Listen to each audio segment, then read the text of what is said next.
This is James Lapton, delighted to be joined with Caoimhin Agyarko. Caoimhin, how are you, mate? Yeah, I'm not too bad, James. All good, thanks. Not long finished my second session, so just chilling. Good stuff, mate. Good stuff. Talk about camp. Second session of the day done. How's camp been? Closing on a fight week now. Yeah, it's been a tough, grueling camp. It's been the best camp to date, without doubt. I know people say that, but genuinely, this has been the best camp to date. I'm the fittest I've ever been. I'm in the best shape I've ever been in. It's been a 16 week. Well, come Monday, this Monday coming, it'll be a 16-week camp, which is long, but it was needed. Obviously, I was inactive from the surgery and whatever else. Um, So yeah, it's been a great camp. It's been very, very tough, mentally challenging. Obviously, being away from friends and family for that long time, being away from my missus um and stuff like that. But sacrifices have to be made, and yeah, I'm looking forward to getting this week out of the way because this is the last hard week, and then fighting next week. For yourself, has it been beneficial to have such a long camp? Yeah, definitely. I think to get my mind right, to get my body back into its peak physique. I mean, I, I didn't fight from up. I didn't fight from July till May. Got surgery, injuries, whatever else. Even after whenever I fought in May, I picked up another injury and then I was out for another 2 months. So yeah, I think it was needed. It's definitely been beneficial because I feel great. I feel amazing. Talked about the fight itself. Troy Williamson, obviously, we know it's a decent name. It's a good, probably the best name in your record so far. I think it's fair to say. When we spoke last time about this fight, when it was rumoured, you ideally wanted to have another fight before stepping in with Troy because you mentioned the surgery, the injuries, the inactivity, etc. What changed? Why is Troy now next? Um, I think a later date could propose to us. Uh, Everything was on my terms. Whenever I wanted to fight, whenever I felt I'd be ready, fighting back in Belfast is beneficial to me.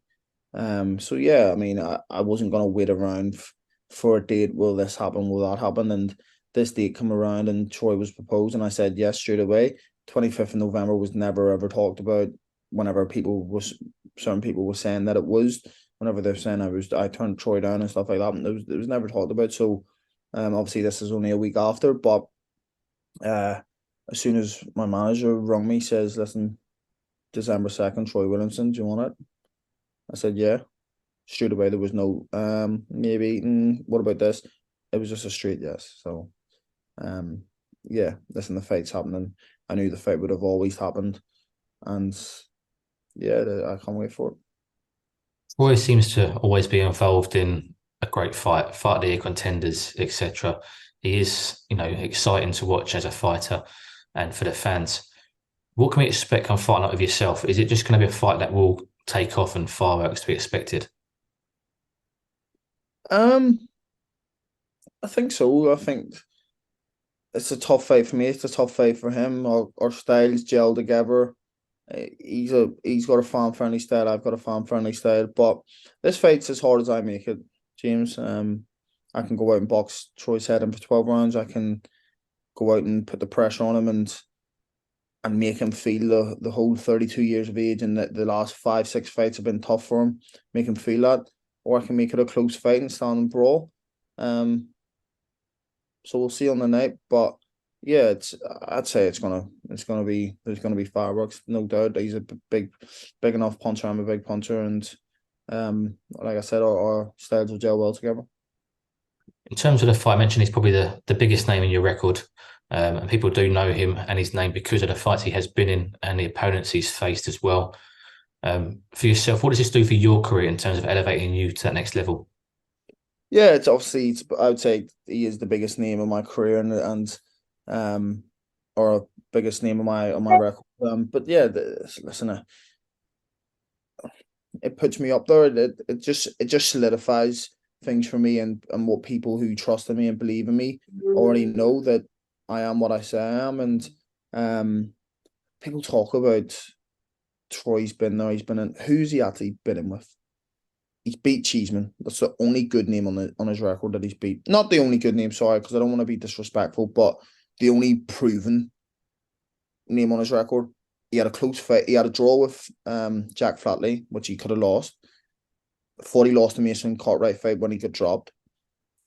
The Harry Scar fight, he could have lost. I thought very close, and it could have went against him. And then he could beat against Josh Kelly. So yes, he beat a Cheeseman who was coming off 43 losses or something like that. So I don't really get all the hype about he's a man who fight anyone. He's been in with them all. He hasn't. The two credible names on his record is Cheeseman and Josh Kelly. One where he knocked Cheeseman out in the 11th round, which was a very close fight, and he could have went either way up until that point.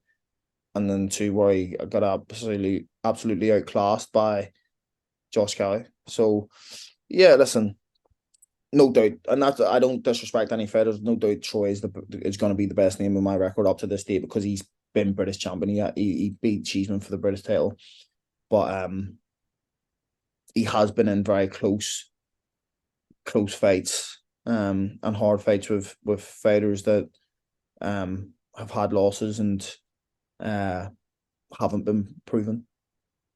When we talk about his credibility and the people he's been in with, mention it is easy to forget the Cheeseman fight was a close fight because of the way it finished, and because obviously everyone knows Cheeseman as this tough warrior of a fighter, and for him to get stopped in that fashion, did that sort of almost make everyone forget that it was a close fight? Yeah, I think it did. I mean, if you go back and watch it, Troy got hurt multiple times in that fight. But listen, take nothing away from Troy. He got the job done. He knocked Cheeseman out, and that's all people will remember in fights like that. Do you know what I mean? And fair play to Troy. He came through it and won. And at the end of the day, that's all you can take away from that. But yeah, it was a close fight, but that doesn't matter. That doesn't matter because he won the fight. Do you know what I mean? Does it highlight for you how dangerous he can be at any point in the fight? Anyone at 154 can be dangerous. Anyone at middleweight can be dangerous. It's 11 stone 6 men hitting you. Do you know what I mean? It doesn't matter. I've been in with big hitters. I've been in with big punchers. Not to say that I don't respect Troy's power, but everyone, do you know what I mean? I'm sparring middleweights, light heavyweights, super middles. Everyone hits hard. Do you know what I mean? I mentioned a win against Troy will elevate yourself in the rankings, but for 2024, what are the plans? What do you want for yourself next year? More fights back home, European title fight hopefully, and push on the world honors. But for now, I'm solely focused on Troy Williamson. This is my coming out party. This is the fight that can really elevate me and show to the world, the boxing world, how good Caoimhin Agyarko is. I want to talk about a couple of other fights as well that have been announced to the end of the year. Saudi Arabia seems to be where it's at the minute for the heavyweight division. End of December, the 23rd, a huge card. Anthony Joshua against Otto Wallin, Deontay Wilder against Joseph Parker. They're the two main fights we'll talk about today. There are a few other fights on there as well, but let's talk about those two first of all. Firstly, we all want to see AJ versus Wilder. Why is that not happening yet? Are you as frustrated as everyone else that they're on the same card but not against each other? This is boxing, it's business, it's entertainment. I think it's a bit sad for the boxing world that the fight hasn't been made yet, but it's the same with AJ Fury and stuff like that. But yeah, I think hopefully them two boxing on the same card is the pathway to them fighting each other next. Both of them come out victorious on this card, then they can both fight each other early next year or whenever. So yeah, it is frustrating that they're not fighting each other next. Why fight someone else on the same card? But like I said, it's a business, isn't it? Any potential banana skins in Joseph Parker or Otto Wallin, in your opinion? Yeah, heavyweight division. It takes one punch to put the lights out, regardless of who they are. You get caught by a 17, 18, 19 stone man, you're going to sleep. So listen, we seen with Fury and Ngannou, what can happen with certain fighters, especially at heavyweight. So yeah, there will definitely be some banana skins, I'd say. You mentioned Ngannou there, where he fought Tyson Fury. Today, it sort of come to light a interview with the PFL chairman.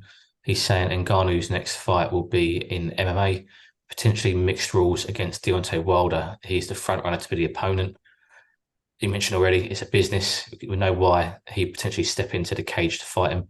But I want to ask you, just how much of a scary proposition is it to have Deontay Wilder in 4 ounce gloves?